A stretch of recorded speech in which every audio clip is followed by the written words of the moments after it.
喺今時今日香港零售行業，網絡一斷就等於生意走咗。早晨開門時段，管理員阿明就撞正尖沙咀門店網絡癱瘓 ，POS 機碌唔到卡嘅急單，門店亂成一團。阿明嘅一日從救火開始。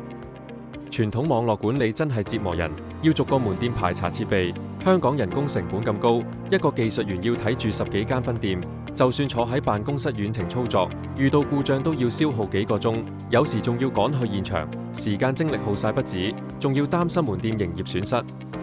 直到用咗銳捷雲呢個免費網絡管理平台，仲有埋 AI 診斷功能，先至知故障排查可以咁快，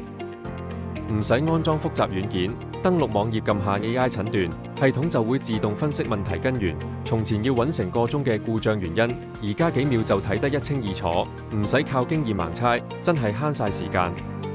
從前管理網絡只可以出咗問題先補救，而家有咗銳捷雲嘅 AI 鷹眼，就好似有隻眼時刻盯住所有門店網絡體驗，邊間店有潛在問題，會出現高峰負荷 ，AI 全部偵測到，仲會自動出解決方案。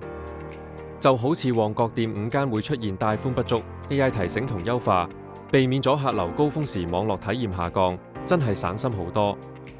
從前門店 CCTV 或者其他設備壞咗，可能要派技術員跑過去檢查，來回要時間，仲可能耽誤監控。而家透過銳捷雲，遠程就可以管理 POS 設備、重啟、排查故障都得，唔使出門就搞掂，避免咗因 IT 問題影響門店安全同運營，真係夠方便。有咗銳捷雲，阿明再都唔使成日加班趕去門店救火，免費嘅雲平台加上 AI 鷹眼，集中管理呢啲功能，唔單止為香港零售企業降低咗人工成本，仲提升咗網絡管理效率，令管理員從繁瑣工作中解放出嚟，專注做更重要嘅業務。選擇銳捷，就係選擇輕鬆管理，為香港零售築起穩穩嘅網絡後盾。